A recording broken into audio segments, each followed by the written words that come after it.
За сайн байцгаана уу? Та бүхэндээ саяхан нээлттэй хийсэн нэгэн сонирхолтой киног ярьж өгөхөд бэлэн боллоо. За тэгээд үзгээсээ өмнө лайк болон subscribe даш дэмжгээ битгий мартаарай. Ингээд кинонд орцгоё.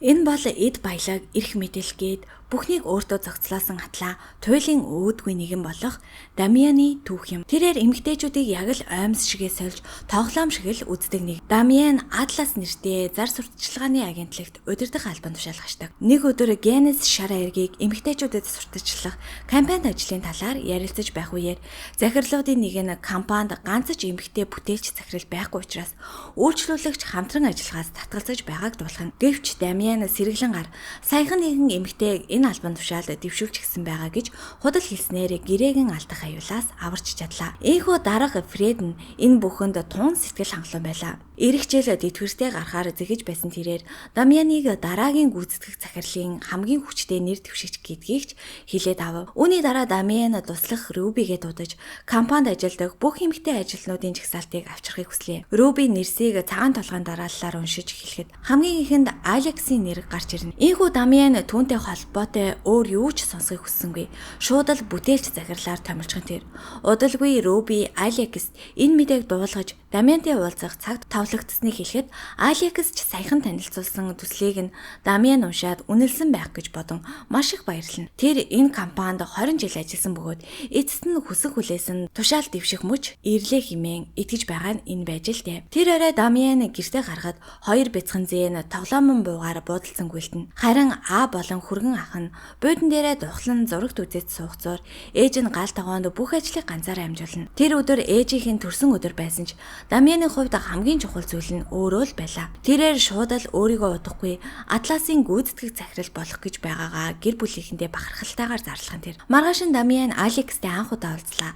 Алекс түүний удирдлага дор ажиллах болсондоо баяртай байгаагаа илэрхийлж шаардлагатай бүхнийг хийхэд бэлэн гэдгийг хэлсэн ч Дамиан түүний үгийг огтур утгаар ойлгож авчээ. Уулзалтын дараа офисоор алхаж явахдаа угтах үйлчлэгээний ажилтан Филетес эдгэний зогсов. Замд нь үйлчлэгч Глендад харалтах үед л сайн нэг зүйлээ толгойд нь бууж ирнэ. Өөрийнх нь ямар ч бодлогогүйгээр тушаал дэвшүүлж гисэн тэр хүн үнэндээ Алекс байсныг Дамиан тэр мөчтөл ойлгожээ. Ийхүү бүтээж багийн уулзалт эхлэхэд Дамиан зөвхөн эрэгтэй ажилтнуудынхаа санааг л анхааран сонсно. Гэвч тэдний дэвшүүлсэн санаануудын ихэнх л ямар ч утгагүй шар айргийг сурталчлах нэрийдлэр халуухан эмэгтэйчүүдийг хажирхалтай дур булаан байдлаар харуулах төдийл зүйлс байлаа. Дамиан ч өөрийн санааг нэмэрлэж эмэгтэй хүний хувцас өмссөн хоёр залуу уушийн газарт орж ирээд Генес захиалдаг сурталчилгаа санал болгоно. Гэвч түүний бодлоор энэ шар айраг ирчүүдийн хүртэл эмэгтэй хүн байхыг хүсэх хэмжээнд гайхалтай гэсэн санааг илэрхийлэх юм байна л да. Харин Алекс түүний санааг магтаж байгаа дүр үзүүлэхээс өөр аргагүй байв. Гэвч удалгүй Дамиан багийнхаа нэг эрэгтэй ажилтнанд хандан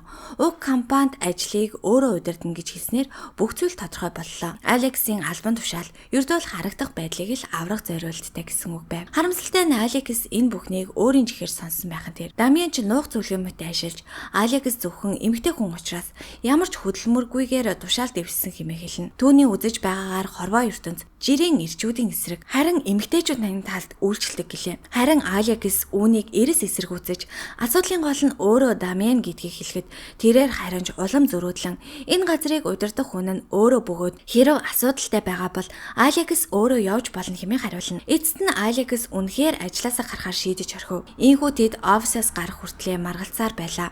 Харин гудамжинд гармагцаа Дамиан анзааралгүй нэгэн шом өргөж унцхан тэр. Ингээд хоёр эмэгтэй эмч түүн рүү гүйн ирж босоход Дамиан юу ч болоогүй мэт хувцааг өвөөд буцаад офис руу орлоо. Гэтэл тэнд бүх зүйл өөрчлөгдсөн байлаа. Руби түүний туслах байхаа болж өмнө нь өөрийнх нь байсан өрөө Алексийн өрөө болсон байлаа. Төд удалгүй Фред нэг аяг кофе барьсаар орж ирээд шинхэн эрэхтэй бүтээлч захирал болсон ингэж их сандарч байгаа гайхасан. Дамиан ч бүр алмаарч Фредийг компани гүйцэтгэх захирал шүү дээ гэж хэлэхэд хинч түүнийг ойлгосонгүй. Эргэн тойрноо харахад урд нь угтах үйлчлэгээний ажилтан байсан Фели одоо компани гүйцэтгэх захирал болсон байлаа. За тэгээд бүр шоконд орсон манай гудамж руу гарч ирэхэд дэлхий бүхэлдээ өөрчлөгдсөн байлаа. Бургер Кинг хүртэл Бургер Квин болсон байх бөгөөд сэтгүүлийн нүүрэн дээр эмэгтэйчүүдийн оронд ирчүүрт гардаг болжээ. Гэртээ очихдож ялгаагүй. Энэ ертөнц бүр Ромын пап хүртэл эмэгтэй хүн болж тэрч байтугай Дамиан өөрөө мууртай болсон байлаа. Ийхүү юу болоод байгааг ойлгохгүй тэр даруй ээжийнхээ гэрлөө яаран очлоо. Гэвч тэндэж бүх зүйл эсрэгээрээ ирчихсэн байлаа. Урд нь тоглоомон буугаар тоглодог байсан зээ хүүгүүд нь одоо бие биенийхээ үсийг самнаж суух бөгөөд хүргэн ахын ч өмнөхөөсөө тисөөр хүн болсон байв. Ээж ихч хоёр нь зурагт үзэн тухал суугцуур. Аав нь гал тогоонд бүх ажлыг ганцаараа нуглана. Энэ бүхнийг харсан Дамианч бүрээ тисэлгүй. Та нар чи одоо яаж гисэн юм бэ хэмээн гашгарав. Гэвч аав нь тайван гихч түүн рүү хараад үхээс өмнө ээжийг чинь чамайг хөтлөөд хормын ширээ рүү алхахыг харахыг хүсэж байгаа нь тийм аимшигтэй зүйл гэж юу хэмээн асуухад Дамиан бүр их бухимдаж орхив. Дараа нь Дамиан хуучин ертөнцөө буцаж очихын тулд өнөөх шон руу дахин очиж толгоогоо хідэнтэй мөргөнө. Гэвч юу ч өөрчлөгдсөнгүй. Тэр үед тагтаа хооллож байсан нэгэн залуу түүнтэй ярилцаж эхэллээ. Залуу өөрийгөө ч бас ирчүүд давамгайлдаг байсан жинхэнэ ертөнцөөс ирсэн гэж хэлээд Дамианыг шинээр ирсэн хүн болохыг шууд л тань. Энтхийн хүмүүс тэднийг галзуу солиотой гэж боддог бөгөөд тэр залуу энэ ертөнцид аль хэдийн 9 жил гацчихлээ. Гэхдээ буцах нэг арга байдаг ба Дамиан өөрийгөө өөрчилж ажлын байранда хамгийн өндөр албан тушаалд хүрч чад. Хуучин ертөнцөө буцах боломжтой хэмээн тайлбарлав. За тэгээд Дамианч үүнийг амархан ажил хэмээн бодох боловч энэ ертөнцид бүх зүйл эсэргээрээ байлаа. Алекс тасгалжуулагчтайгаа боксинг бэлтгэл хийж байхад Дамиан галт тэргэнд явж байхдаа эмэгтэйчүүдийн өдөөн хатгалтанд дуртана. Мөн тэр Фели өөртөө сайн хിവэрэ байгаа гэдэгт итгэн өрөөнд нь шууд ортол Фели тухайн үед Атласын тузын дарга болсон Гляндатай уулзаж байлаа. Инхүү Дамиан урдын л адил түүнтэй сэтэг нэж эхлэхэд Фелич үүнийг нь зохисгүй үрдэл гэж үзээд өрөөнөөс хөөгөөд гаргачихын тийм. Удалгүй бүтээлч багийн ээлж турал эхэллээ. Өмнө нь халуухан эмэгтэйчүүдийг ашиглан сурталчилгаа хийдэг байсан бол энэ ертөнцид яг ижил аргыг ирчүүд дээр хэрэглэж байлаа. Зарим санаа нь бүр генесийн савыг эрэгтэй хүний биеийн хэсэгтэй адилхан хэлбэртэй болгох тухай хүртэл байлаа. Тэр бухимдан ирчүүдийг үнэхээр ойлгох ганц хүн нь ярьж байхад хинч сонсохгүй байна гэж хэлэхэд Алекс түүнийг ёжилж сарын тэмдэг ирсэн юм уу хэмээн шоолно. Тэрч байтугай ирчүүд 7 хоногт ядаж нэг удаа уураа гаргаж байж тайвширдаг мэтээр ярьж Дамианд амны цаас хүртэл өгөх гэн тэр. За тэгээд манай хүнч бүр арга мухардаад игч Сааны дээрээ очиж бүх зүйлээ ярив. Харин Сааны энэ ертөнцийн дүрм өөр гэдгийг тайлбарлана. Хэрэв бусдын анхаарлыг татгүйц царайлаг дур булаам харагдахгүй бол хинч түүнийг тушаал төвшүүлэхгүй хэмээн хэлв. Ингээд Сааны нөхөртэйгээ хамт Дамианыг дэлгүүр хэсүүлж шинэ хувцас авч өглөө. Энэ ертөнцид бүр Victoria's Secret хүртэл Victoria's Secret нэртэй болсон байлаа. Тэд түүнд дотор хувцас сонгож өгч дараа нь гой сайхны эмнэлэг хүртэл даавуулж очино. Тэнд эмч түүний биеийн бүх хүсийг ваксдж бүр филлер хийлгэхийг санал болгосон. Дамианч эрс татгалзав. Үүнээс хойш Дамиан өөрийгөө өөрчлөхөөр шийдэж фитнест явж эхэллээ. Түргэн хоолноос татгалзаж, ногоо түлхүү идэж, арьс арчилгаандаа хүртэл анхаардаг болов. Цаг хугацааж өнгөрөх тусам хүмүүс түүнийг анзаарч эхэллээ. Алекс түүний хичээл зүтгэлийг магтаж, Филич мөн түүнд өөрөөр хандах болов. Нэг өдөр Дамиан Филид шин санал тавив. Генес компани шинэ эрэгтэй гүйцэтгэх захиралтай болсон тул хэлэлцээрийн ширээнд эрэгтэй төлөөлөх суулгах нь зөв байж магадгүй хэмээн хэлэв. Филич энэ санааг зөвшөөрч Дамианыг уулзалтанд дагуулж явлаа. Уулзалтын үеэр Алекс том бүргээр идэж суухад Дамиан зөвхөн салаад л идэж байлаа. Гэвч уулзалт тэдний хүснээр өрнөсөгүй.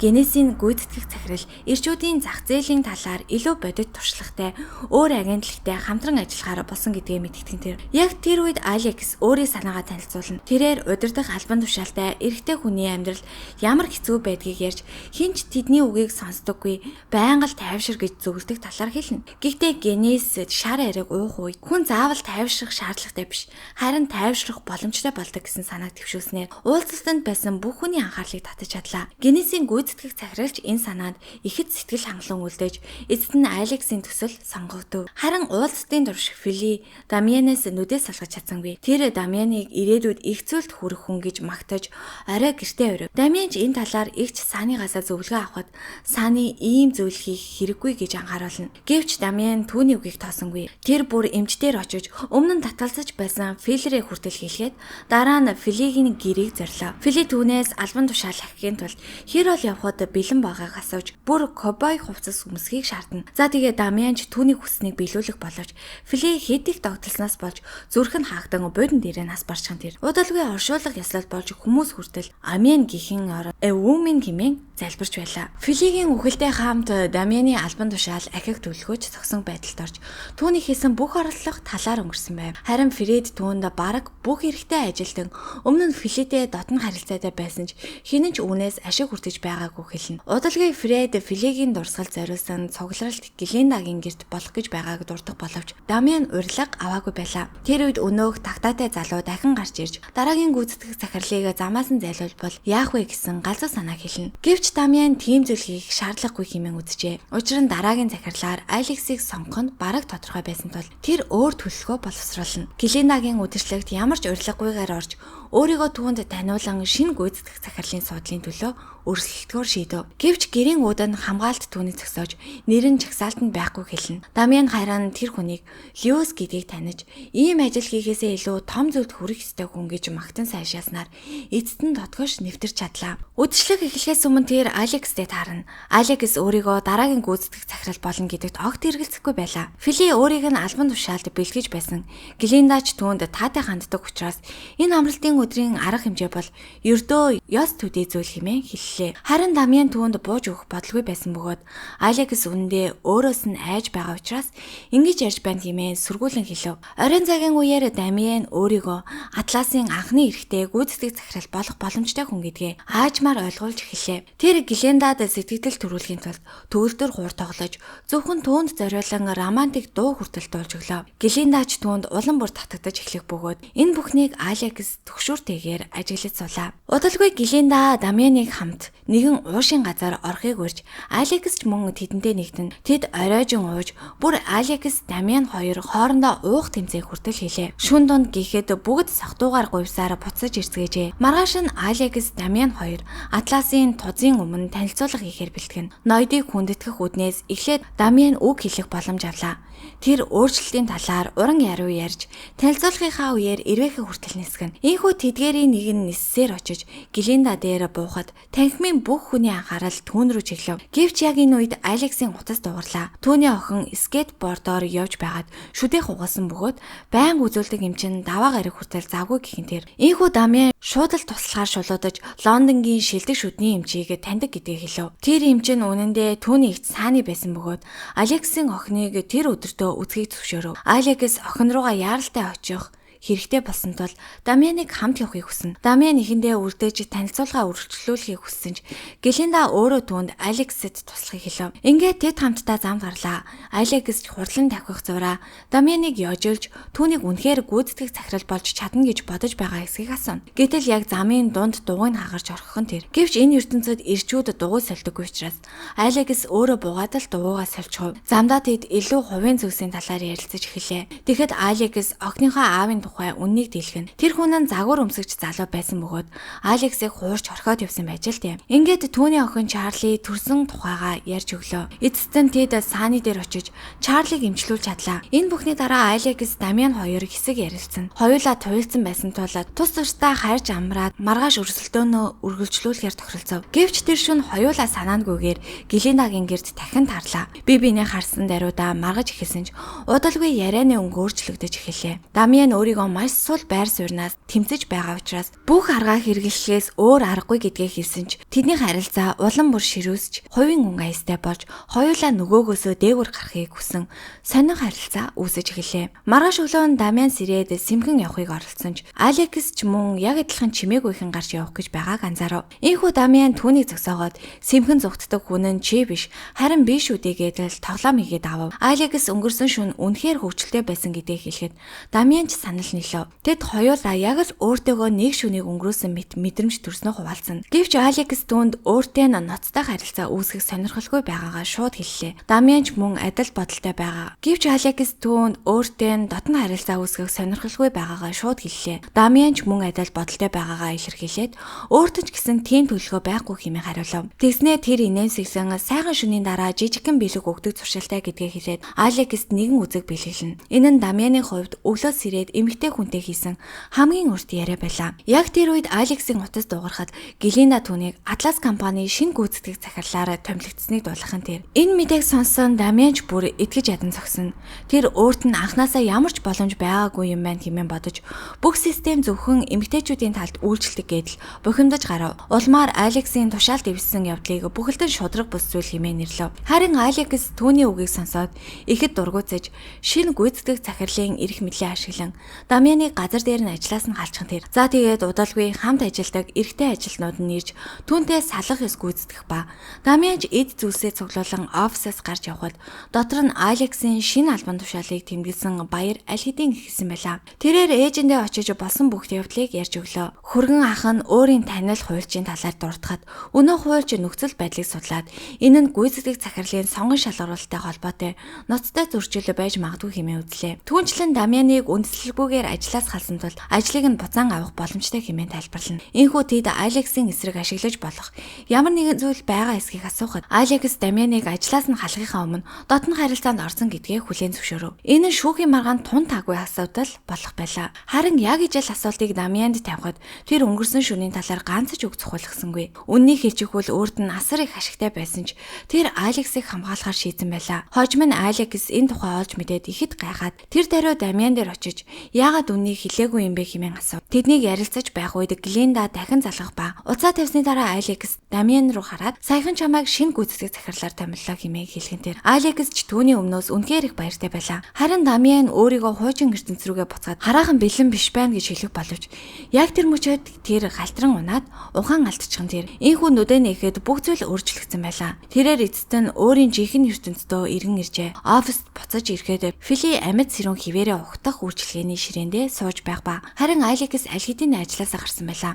Ийхүү Дамиан туслах Рубидээ жинхэнэ утгаар нь хүрдэх ёстой байсан тушаал дэвшлийг олгоно хэмээн амлаж түүнээс Алексийн хаягийг авчээ. Үүний дараа тэр бүх хам олныхоо өмнө бүдүүлэг дээрэнгүү зангийнхаа төлөө чин сэтгэлээсээ уучлал хүсэж гэлийн татаж мөн талархлаа илэрхийллээ. Тэгээд тэр даруй Алексийн гэрлөө яаран очив. Тэнд түүний нөгөө муур хүртэл байж байхад тэр Дамиан Алексийн гэрт очиод компанид түүн шиг хүн хэрэгтэй байгааг хэлнэ. Тэрээр Атласт чам шиг авьяастай хүн заашгүй хэрэгтэй гэж ятгах боловч Алекс түүнийг шууд л явуулахыг хүсв. Харин Дамиан Гиннесийн компанид ажилд зориулж бэлдсэн түүний танилцуулгыг уншсан бөгөөд үнэхээр гайхалтай болсон байсныг хэлв. Алекс тэр даруй хэрэв үнэхээр тийм байсан юм бол өнөө өглөө яагаад өөрөөр хандсан юм бэ хэмээн асуухад Дамиан ч үннээ хэлв. Тэрээр саяхан л танилцуулгыг нь бүрэн уншиж дуусгасан бөгөөд уншсныхаа дараа энэ төслийг заавал Алекс удирдах ёстой гэдэгт итгэлтэй болсон гэдгээ хүлээн зөвшөөрөв. Гэвч Алекс үүгээр тавьширсангүй. Тэр Дамианыг өөрийг нь үргэлж үл хүндэтгэж ирсэн хэмээн буруутгахад Дамиан ч өөрийн буруугаа хүлээн зөвшөөрч чин сэтгэлээсээ уучлал хүсээд